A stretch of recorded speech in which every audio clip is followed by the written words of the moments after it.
감사합니다. 여러분 삶 속에 주님의 평화가 함께하기를 축복합니다. 오늘 이 시간에 잠깐 제가 말씀 전하기 전에 간증을 잠깐 듣겠습니다. 먼저 우리 지유진 선생님, 어린이 주일학교 교사로 지금 1층에 사역하고 있습니다. 제가 간증문을 대신 좀 짧게 읽겠습니다. 일부 예배 때에 간증하면서 막 눈물로 간증을 했어요. 안녕하세요. 저는 우리 동산교회 주일학교 교사인 지유진 청년입니다. 저는 오늘 지난 다니엘 기도회 중에 하나님이 베풀어 주신 은혜를 잠깐 간증하려고 합니다. 다니엘 기도회 14일차 때 모 영국 목사님의 간증을 듣게 되었습니다. 목사님께서 간증 마지막 부분에 아픈 곳에 손을 얹으라고 하셔서 그대로 따라하였습니다. 목사님이 말씀을 선포하시고 기도하실 때에 제 몸과 마음에 누군가 찾아오신 것 같았습니다. 저는 그렇게 기도를 하고 집으로 돌아갔습니다. 집에 오니 너무나 놀라운 일이 벌어져 있었습니다. 제가 하는 일은 손과 어깨를 사용하는 일인데 어깨가 많이 아프고 목도 아파서 힘들었는데 그날 밤에 그동안 아프고 고통스럽게 한 부분이 깨끗이 나은 것이었습니다. 거울 앞에 앉아서 스트레칭을 해보았는데도 목과 어깨가 하나도 아프지 않는 것입니다. 너무 놀라웠고 감사하였습니다. 하루 일을 마치고 버스를 타고 다니엘 기도회를 참석하려고 교회를 오는 동안에는 너무나 피곤하여 버스 안에서 잠이 들기도 하였습니다. 그러나 더 놀라운 은혜는 15일 차부터 시작되었습니다. 기도하고 나면 피곤함은 사라지고 몸이 가볍고 힘이 막 솟아났습니다. 그 다음 날도 그 다음 날에도 새 힘이 솟아났습니다. 하나님께 너무 감사했습니다. 사실 다니엘 기도회 전에 저는 많이 지친 상태였습니다. 제가 다니엘 기도회에 참여하게 된 이유는 우리 아이들이 하나님을 인격적으로 만나는 것이 저의 중요한 기도 제목이었습니다. 아이들과 함께 주일학교에 있다 보니 제 신앙을 돌아보니 하나님이 인격적으로 만나주시지 않으면 믿음 생활이 어렵겠다는 생각을 많이 하였습니다. 그래서 유치부, 주일학교, 중고등부 아이들이 하나님이 인격적으로 만나주시기를 간절히 기도했습니다. 사실은 제가 주일학교 사역을 그만할까 생각도 했었는데 힘들어도 이것을 놓을 수가 없었습니다. 어린 영혼들이 눈에 얼마나 밟히던지요. 그래서 하나님이 주시는 힘으로 열심히 하기로 다시 새 힘을 얻었습니다. 함께 교사로 수고하신 우리 선생님들 그리고 다 같은 종역자인 동산교회 성도님들께 감사하다는 말씀 전해드립니다. 저를 위해서 많이 기도해 주세요. 할렐루야, 아멘. 감사합니다. 우리 박수로 격려하겠습니다. 그다음 두 번째 간증자 김아랑 집사님 앞으로 마스크 벗고 바짝 대고 읽으세요.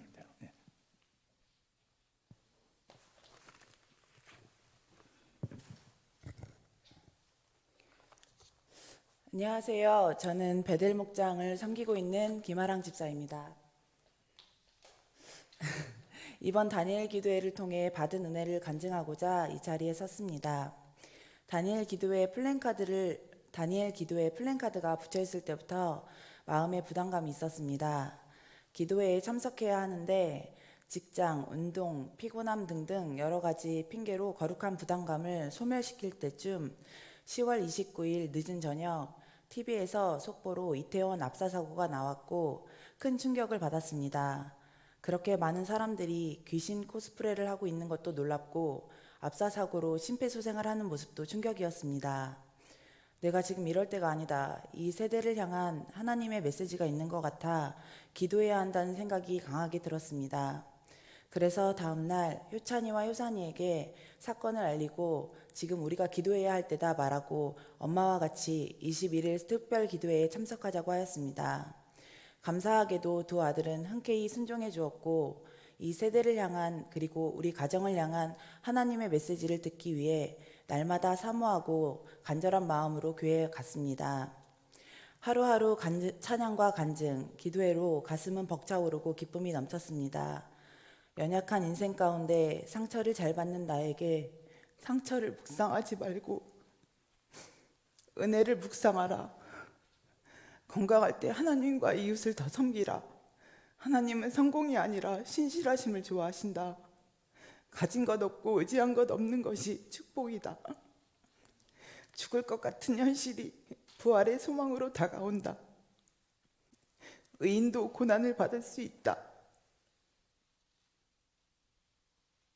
마르다가 놓친 것은 예수님을 보지 않고 마리아를 바라본 것, 주님께 시선을 두자.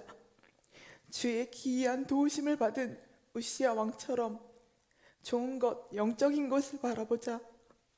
관계의 주인도 하나님이시다. 문제에 갇혀 있지 말고 성령님께 의지하며 나가자. 하나님의 행복의 기준은 구원이다. 하늘의 문이 열릴 때까지 기도하자 등 21일 동안 하루도 빠짐없이 날마다 말씀하여 주시고 내 삶을 만져주셨습니다. 물론 기도회가 시작되고 일주일쯤 되었을 때 피곤하여 조금 지쳤습니다. 아직도 2주나 남았네 생각하고 있는데 주일학교 부장 권사님이 전화가 와서 효산이 기도회 결석한 적 있냐고 물어보셨습니다. 아니요, 결석한 적 없는데요 했더니 담임 목사님께서 아이들이 기도에 개근하면 장학금을 준다고 하였습니다. 저도 모르게 한쪽 입꼬리가 실룩 올라가며 미소가 지어졌습니다. 하나님께서 아랑아 당 떨어졌지? 사탕 줄게 하시는 것 같아 웃음이 나왔습니다. 물론 아이들에게 주는 장학금이나 용돈 등은 제 주머니로 들어오지 않습니다. 그래도 하나님이 격려하시는 것 같아 신기하게도 새 힘이 솟았습니다. 그 뒤로도 지치지 않고 감당할 수 있는 동기부여가 계속 쏟아졌습니다. 담임 목사님께서 안수기도해 주실 때마다 방언이 터졌습니다. 하나님께서 목사님에게 부여하신 건의와 축복을 새삼 다시 깨달았습니다. 성령이 충만해짐을 느끼며 목사님의 기도가 위로가 되었고 감사했습니다. 또한 함께 차를 타고 다녔던 베델 목장 식구들은 아이들과 저에게 맛있는 식사, 간식, 용돈 등 날마다 칭찬과 격려를 해주셨고 사모님, 장로님들, 권사님 그리고 교회 학교 선생님들까지 너무 많은 사랑으로 응원과 대접을 받았습니다. 이 은혜가 너무 감사하고 감동이 되었습니다. 저는 사회복지사 자격증을 가지고 일을 하는데 현재 일하는 곳에서는 계약 기간이 끝나가고 있었습니다. 관장님께서 계약 기간이 끝나가는 저에게 새로운 직장을 소개시켜 주셨는데 저에게는 너무 가분한 지책인 것 같아 부담스러웠지만 용기를 내어 이력서를 냈고 면접을 보게 되었습니다. 면접을 보기 전 목사님의 안수기도가 떠올라 기도 부탁을 드렸습니다. 목사님께서는 저의 긴 사연을 귀가 피가 나도록 들어주시고 자존감 낮은 저에게 용기를 북돋아 주시며 기도해 주셨습니다. 목사님이 말씀하시기를 집사님 무엇이든지 다 할 수 있다고 말하세요. 담대하게 면접에 응하세요. 그리고 기도해 주셨습니다. 그리고 면접을 보러 갔습니다. 그리고 다니엘 기도의 마지막 날 20일째 되는 날이었는데 오후에 합격 통보를 받았을 때는 하나님께서 저와 함께 하시고 저에게 큰 선물을 주신 것이라고 믿어졌습니다. 곰곰이 생각해보니 다니엘 기도의 첫 번째 기도 제목이 우리 가정의 영적 부흥이었고 네 번째 기도 제목이 새 직장이었습니다. 저는 첫 번째 기도에 초점을 맞추어 기도에 참석하였고 직장 문제는 기도 제목에 있었나 할 정도로 잊어버리고 있었는데 마태복음 6장 33절 말씀이 떠올랐습니다. 너희는 먼저 그의 나라와 그의 의를 구하라. 그리하면 이 모든 것을 더하시리라. 그리고 올해 우리 가정에 받은 축복의 말씀을 다시 보았습니다. 시편 92편 12절 의인은 종려나무같이 번성하며 레바논의 백향목같이 성장하리로다. 아멘. 부족한 저에게 이렇게 큰 은혜를 베풀어 주신 하나님께 모든 감사 찬양 드립니다. 언제나 기도로 응원해 주시는 우리 동산교회 목사님과 성도님들께 감사드립니다. 앞으로 믿음으로 견고히 서서 주님을 섬기겠습니다. 사랑합니다. 감사합니다.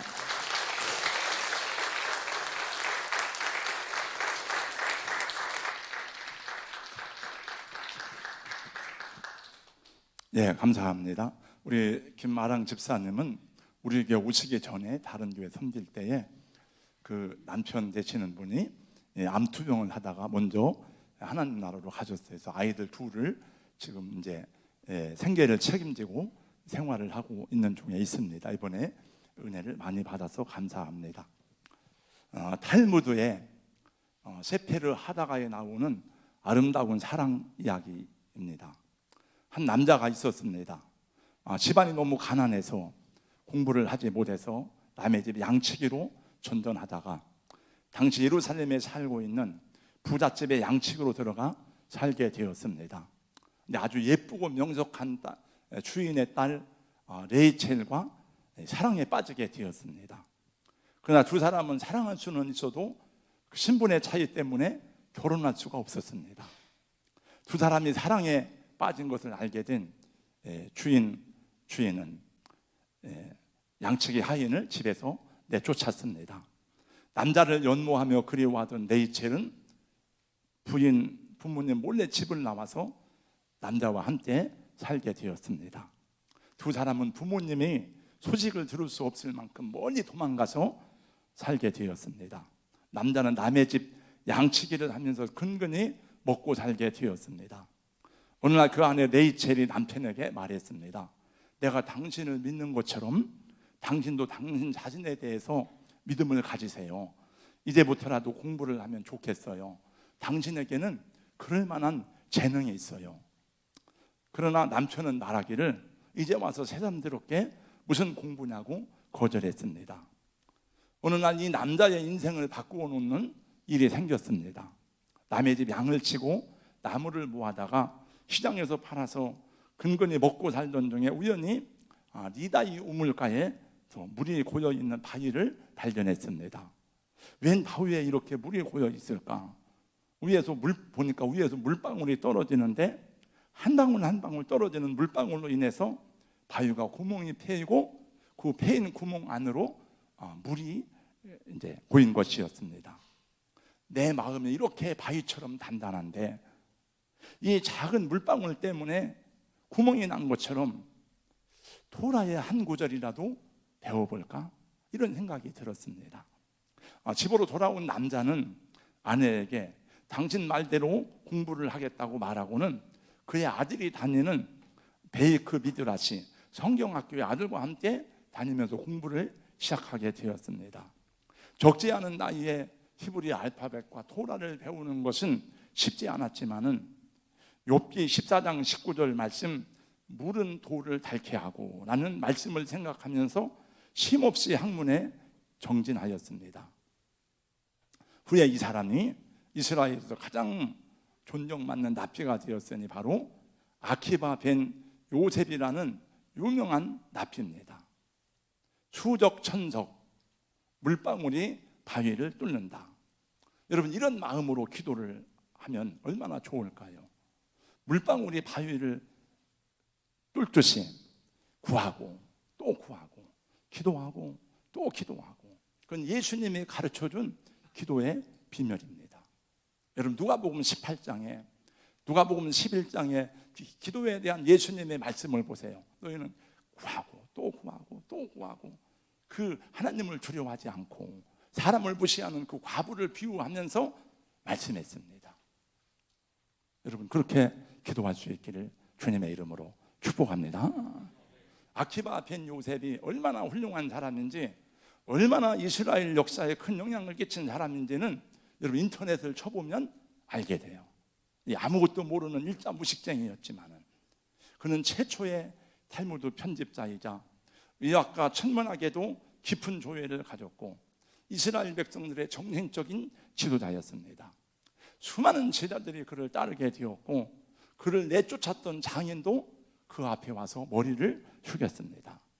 이 사람이 쓴 황금의 예루살렘이라는 글은 이스라엘 나라의 제2의 애국가가 될 정도로 많은 사람이 그 노래를 불렀습니다. 아키바는 서기 132년 로마로부터 독립을 이루려고 투쟁하다가 잡혀 처형을 받게 되었습니다. 로마는 이 반역자를 십자가에 죽이는 것은 너무 형이 가볍다. 그래서 불에 달군 인두로 그를 치지기 시작했습니다. 그런데 그때 해가 떠오르는 아침 시간이었습니다. 이 아키바는 이 불로 지지는 자기 몸을 고통당하는 그 순간에도 아침 기도문을 읽으면서 경건하게 이 세상을 떠났습니다. 그 사형을 집행하던 노방의 집행관이 그 모습에 놀라서 그 앞에 경의를 표하며 머리를 숙였다는 그런 기록이 있습니다. 우리나라의 가장 위대한 사상가를 꼽으라면 함석헌 선생을 말하지 않을 수가 없습니다. 저는 오래전에 함석헌 선생이 쓴 뜻으로 본 한국 역사, 원래는 이 원 제목이 성서로 본 한국 역사인데 나중에 바꿨어요. 두 번이나 읽어보았습니다. 함석헌 선생의 글에 나오는 이야기입니다. 생각하는 백성이라야 산다. 모든 일에는 뜻이 있다. 모든 일은 뜻이다. 뜻에 나타난 것이 일이요 물건이다. 뜻이 있으면 있다 존재. 뜻 없으면 없다 무. 뜻 품으면 사람이고 뜻 없으면 사람 아니다. 뜻 깨달으면 어리요 못 깨달으면 흙이다. 전쟁을 치르고도 뜻도 모르면 개요 돼지다. 영원히 멍에를 메고 맷돌질하는 당나귀다. 이런 글이 있습니다. 오늘 읽은 본문은 다니엘이 뜻을 정하였다는 말씀인데, 다니엘의 이 말씀은 저는 수도 없이 전하고 또 전했고, 여러분들은 저뿐만이 아니고 다른 분들에게도 이 말씀을 많이 들었을 것입니다.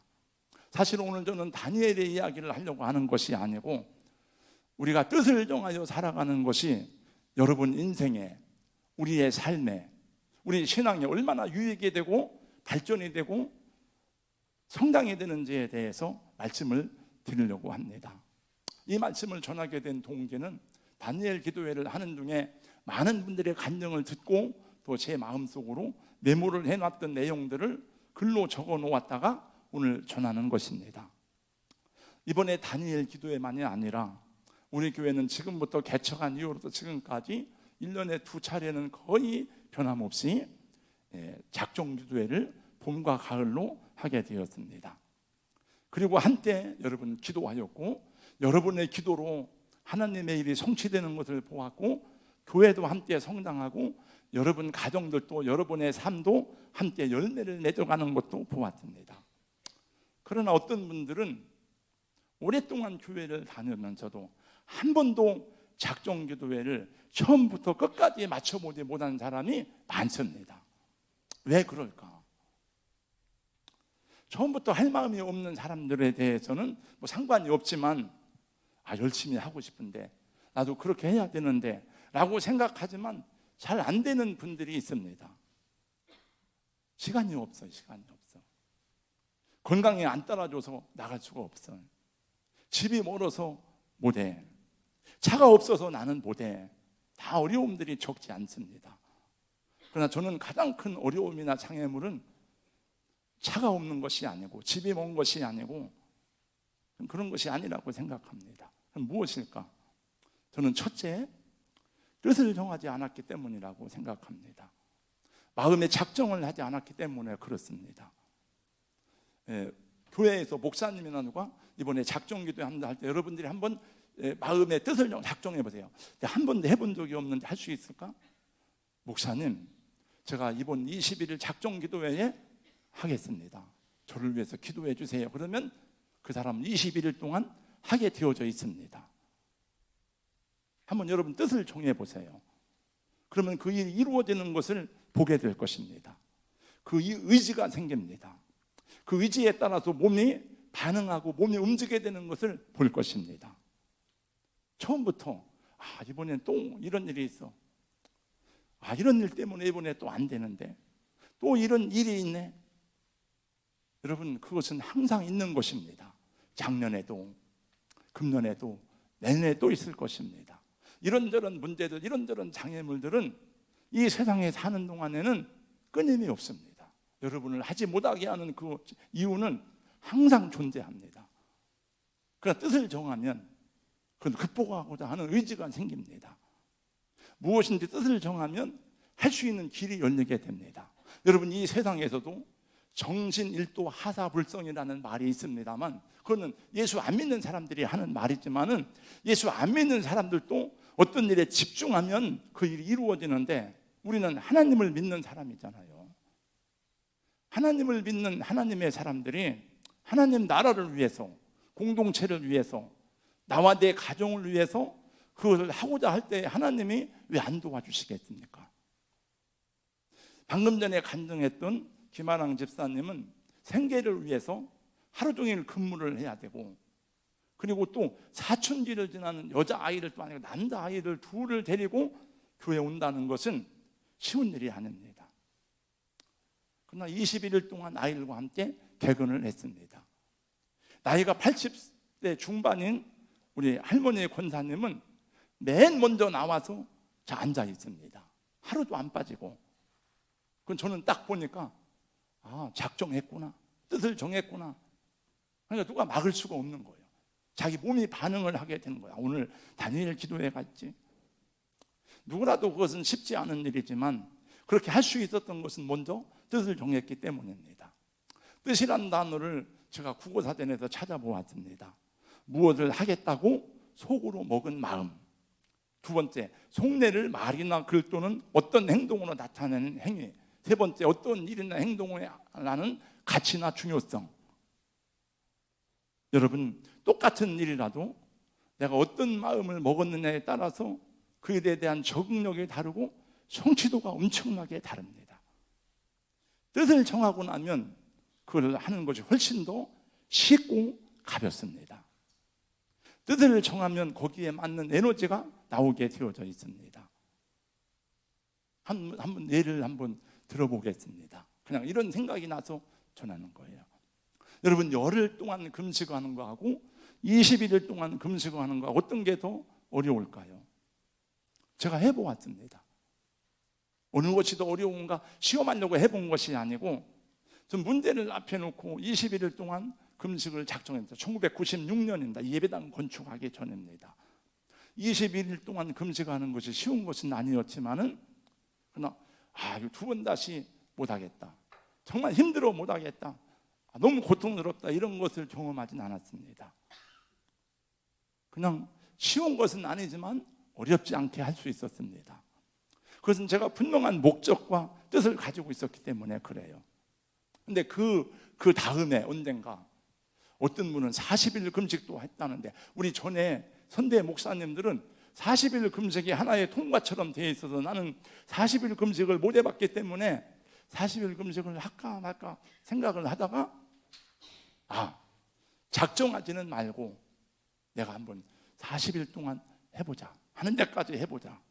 그리고 금식을 하게 되었습니다. 하루하루가 정말 힘들고 어려웠습니다. 3일, 4일 견뎌내기가 어려웠습니다. 그러나 내가 할 수 있는 데까지 해보겠다고 작정하였으니까 참고 인내하고 이를 악물고 했습니다.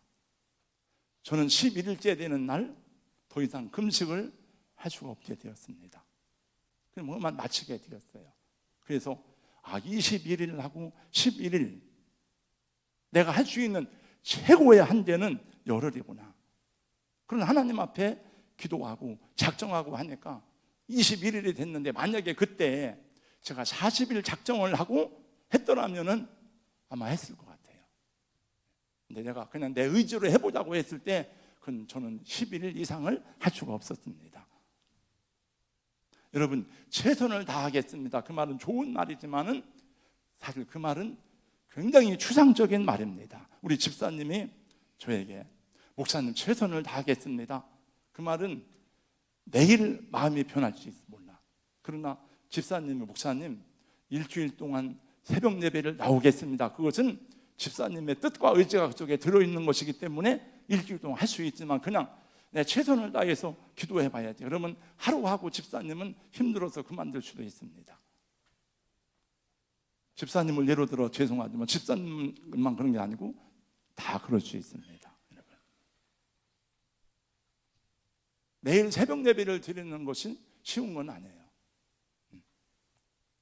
그렇다고 해서 매일 새벽 예배를 드리는 것이 어려운 것만도 아니에요. 저는 사실 다니엘 기도하면서 제일로 힘들었던 것 중에 하나는 생활 리듬이 깨어지는 거예요. 제가 왜냐하면 새벽 예배를 드리는 항상 10시, 11시 전에 잠을 자고 시간이 되면 일어나는데 내일 새벽 예배가 없으니까 1시까지도 자고 어떤 데는 2시에 잠을 자고. 그러니까 리듬이 깨져버리더라고요. 이렇게. 네, 아침에 일찍 일어나면 3일을 번다는 말이 있습니다. 그런 것 같아요. 아침에 일찍 일어나면 3일을 할 수 있어요. 제가 새벽에 나오는 것은 누구하고 경쟁하는 게 아니에요. 상대적인 일도 아닙니다. 그냥 누구나 할 수 있는 일이에요. 그러나 아무나 할 수 있는 일이 아니에요. 뜻을 정할 수 있는 사람이 쉽게 할 수 있는 거예요. 그 뜻과 의지가 정해졌기 때문에 거기에 내 몸이 반응하게 되고 난 기쁘게 할 수 있는 거죠. 20세기 미국의 영웅이고 장애인의 영웅이고 세계의 영웅이었던 프랭클린 루즈벨트는 19살 때 아버지가 세상을 떠났습니다. 먼 친척 가운데 하나인 시어도 루즈벨트 대통령을 역할 모델로 삼아서 대통령이 되리라는 꿈을 꾸었습니다. 그러나 그는 불행하게도 39살에 부통령 후보에 낙선되고 하반신 마비가 왔습니다. 원래 소아마비는 어릴 적에 오는데 이분은 이상하게도 39살에 두 발을 쓸 수 없는 소아마비 환자가 되었습니다. 정치 생명이 끝난 그에게 앞에서 끌어주고 뒤에서 밀어주는 사람들이 다 떠났습니다. 그리고 루즈벨트 자신도 경쟁할 사람이 없고 루즈벨트와 경쟁하려는 사람도 다 사라졌습니다. 그때 루즈벨트는 자기가 태어나고 자라고 정치적 성장의 기반이 되었던 뉴욕을 떠나서 조지아주의 원 스프링스에 가서 살게 되었습니다. 거기서 루즈벨트는 여러 가지 생각을 하다가 경쟁하지 않고 이기는 방법을 터득했습니다. 그는 인생의 바닥에서 많은 책을 보고 또 기독교적 가치관으로 살아가는 것이 무엇인가 생각했는데 그때 거기서 그가 배운 것이 상대적 기준이 아닌 절대적 기준을 근거로 인생을 다시 설계하게 되었습니다. 그는 마침내 휠체어를 타고 단 몸으로 미국의 32대 대통령이 되었고 제2차 세계대전을 연합국의 승리로 이끌었습니다. 미국 역사는 미국에서는 대통령을 3번 이상 못하게 되어 있는데 유일하게 4번 한 사람이 루즈벨트입니다. 그는 말하기를 나는 누구와 치열한 경쟁을 통하여 그들을 패배자로 만든 적이 없습니다. 치열한 경쟁에서 패배자가 되어 상처를 받는 일도 없었습니다. 내가 승리자가 되었던 이유는 절대적 근거에서 내 인생의 기준을 설계하였기 때문이었다라고 말했습니다. 여러분, 신구약 성경에는 하나님이 뜻을 정했다는 말씀이 많이 나옵니다. 하나님이 우리를 구원하사 거룩한 소명으로 부르심은 하나님의 정하신 뜻이라고 디모데후서 1장에 나옵니다. 하나님도 뜻을 정했더라고요. 하나님이 예수들을 세상에 보내시고 성령을 보내시고 여러분을 택하시고 여러분을 구원하심은 하나님이 만세전에 정하신 뜻이었음을 에베소서 1장에 말씀하고 있습니다. 우리 사랑하는 성도 여러분, 무슨 일을 하고자 할 때에 꼭 하나님의 일이 아니더라도 여러분 뜻을 정하시기를 주님의 이름으로 권면하고 축복합니다. 뜻을 정하면 기도가 나와요. 기도가. 어떻게 할 것인가. 그럼 훨씬 더 그 일을 강하고 담대하게 할 수 있는 것입니다. 나는 이 일을 해야만 된다. 나는 이 시험에 패스해야만 된다. 나는 이 산에 올라가야만 된다.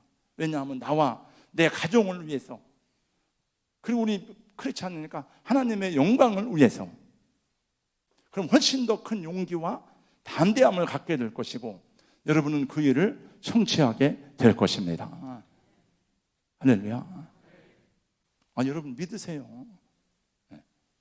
제가 아키바 벤 요셉을 얘기했잖아요. 아무것도 모르는 사람인데 그 레이첼이 말합니다. 내가 당신을 믿는 것처럼 당신 자신을 믿으세요. 이렇게. 여러분 무릎 아프다, 허리 아프다 하는 나이 60이 넘은 여성분들이 어떻게 2300m나 되는 시내산을 올라갈 수 있었을까요? 2008년에 우리 교회 첫 번째 성지순례였습니다. 성지순례 중에 시나이 반도에 시내산에 성경이 나오는 시내산 앞에 가게 되었습니다.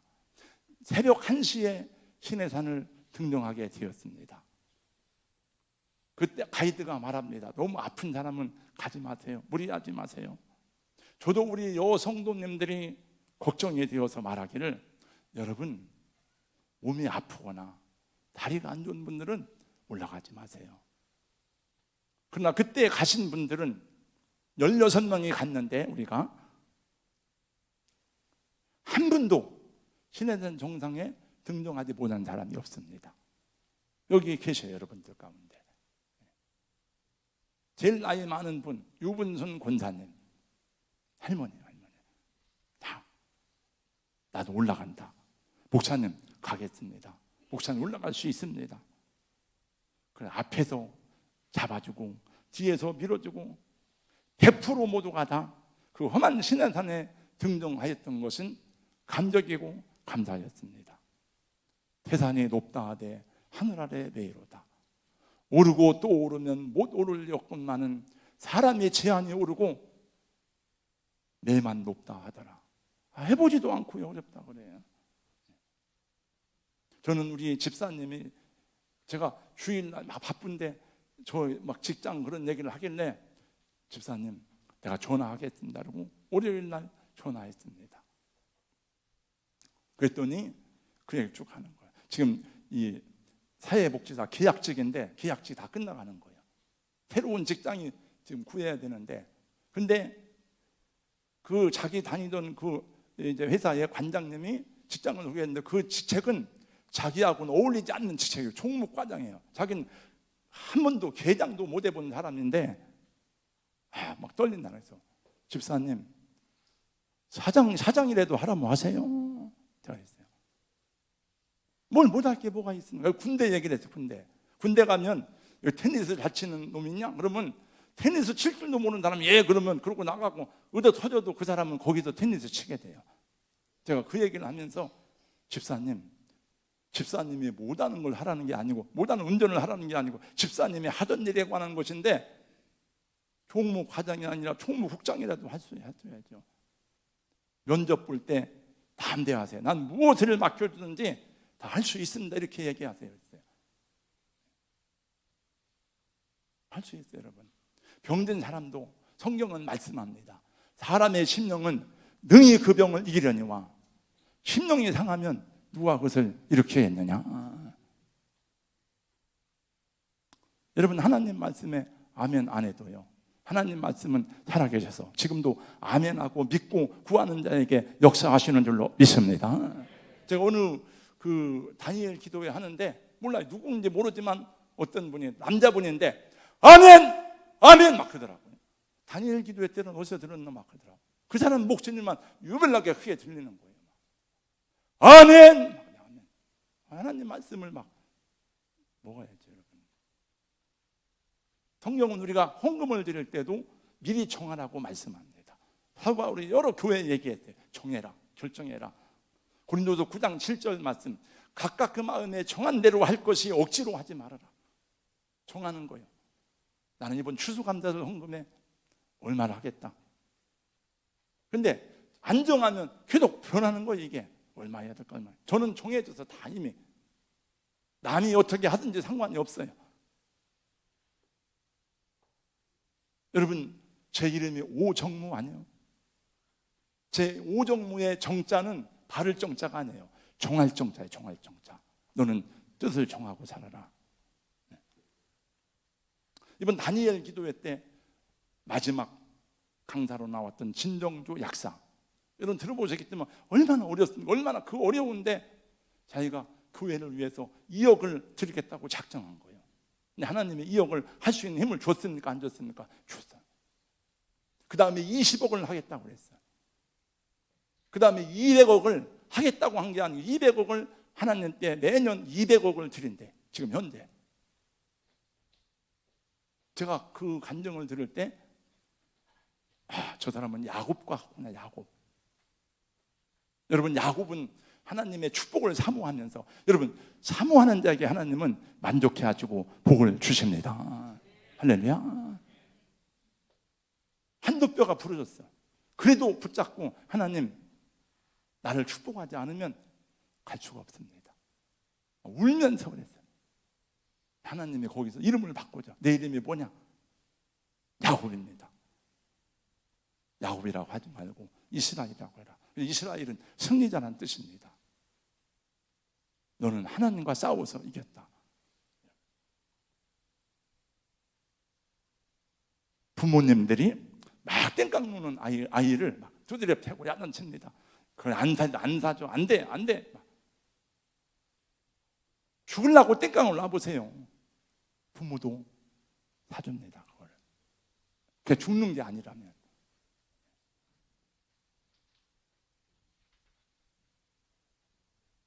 왜 안 된다고 그럽니까, 여러분? 생각 속에 안 된다는 생각이 들어있기 때문에 그러는 거예요. 뜻을 정하면 하나님이 감당할 힘을 주시고 감당할 능력을 주십니다. 여러분, 다니엘을 보세요. 뜻을 정했더니 감당할 능력을 하나님이 주시잖아요. 죽으면 죽는 거지 뭐. 죽으면 그냥 하나님의 뜻이면 죽는 거예요. 할 수 있다 하시니는 나의 능력 주 하나님, 나를 바라보시고 능력 준다 하시네. 할 수 있다 하신 주, 할 수 있다 하신 주, 믿음만이 능력이라 하시네. 믿음만이 능력이라 하시네. 할렐루야. 변화산에서 내려왔던 예수님에게 귀신 들린 아이의 아버지가 왔어.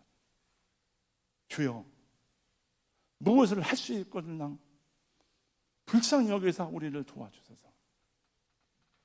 예수님이 그에게 말씀했습니다. 무엇을 할 수 있거든? 무엇을 할 수 있거든이 뭐야? 무엇을 할 수 있거든이 뭐야? 믿는 자에게는 능치 못할 일이 없느니라. 근데 이 믿음이 없어, 이 사람은. 소리를 질렀어. 주여, 저의 믿음 없는 것을 도와주소서. 여러분, 암병은 수술로 고칠 수도 있고 방사선 치료하고, 심장병은 꿰매도 고치기도 하지만 여러분, 정신병은 못 고칩니다. 그날 그 아이의 아버지가, 그 아들이 나섰어. 다 물에도 넘어지고 풀에도 들어가고 말이야. 세상에서도 그런 일이 많습니다. 여러분, 목표를 정하면 그 목표가 나를 이끌어준다. 여러분, 안 믿는 사람도 목표를 정하면 목표가 우리를 이끌어주는 거예요. 목표가 있기 때문에 공부하는 거예요. 목표가 없으면 뭔 공부를 하겠어요. 그래서 여러분, 원래 자살해서 죽는 사람들은 1등, 2등 하는 사람들이 죽지 안 죽어요. 안 되니까, 막 해도 안 되니까. 공부 안 하는 애들은 뭐 죽을 것도 없어, 고민할 것도 없어요. 그냥 우리는 예수 믿는 사람이잖아요. 뜻을 정하고 결단하면 여러분, 하나님이 도와주시고 감당할 능력을 주십니다. 이번에 기도회는 못 가, 이래서 안 돼, 뭐 이래서 안 돼, 이래서 안 돼. 이번엔 이래서 안 돼. 추수감사절 헌금 안 한 분들은, 여기 추수감사절 제가 안 뗀 이유는 추수감사를 안 지킨 사람들과 다 하세요. 청년들도 다 하셔요. 저는 여러분들에게 많이 하라, 적게 하라 한 말이 한 적이 없어요. 그건 여러분의 결정이니까. 마지막으로 한 가지만, 다 끝났습니다. 뜻을 정하면 공표를 하세요. 공표를. 목사님, 제가 이렇게 하겠습니다. 제가 앞으로 저는 주일은 꼭 지킬 수 있도록 하겠습니다. 저로 기도해 주세요. 지키는 거예요. 새신자도 아니고 수십 년 예수 믿은 사람이 한 주 나오고 2주 빠지고, 한 주 나오고 3주 빠지고, 맨 뒤에 앉아서 예배 드리고, 그리고 은혜가 있다 없다 그러면 안 되죠, 여러분. 장로님도 앞에 앉았잖아요, 보니까. 장로님.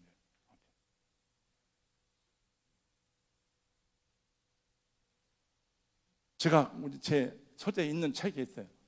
제발 좀 성장하라. 여러분, 우리 아이들, 우리 아들, 딸이 성장은 안 해. 5살이는데 10살이는데도 맨날 똥오줌 싸고 그러면 얼마나 여러분 슬프겠습니까?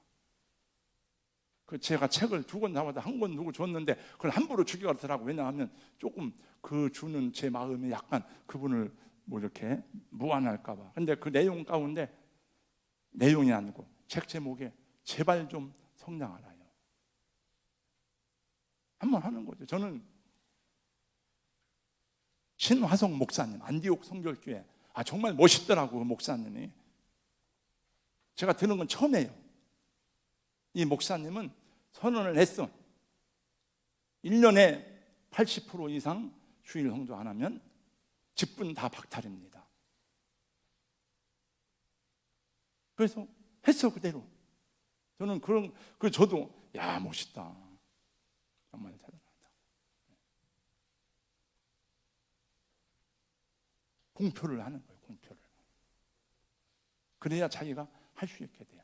그래야 누군가 장로님, 저 이렇게 하기로 했습니다. 기도해. 그래야 장로님들이 새벽 기도할 거 아니에요. 권사님, 저를 위해 기도해. 그래야 권사님들이 새벽에 나올 거 아니에요.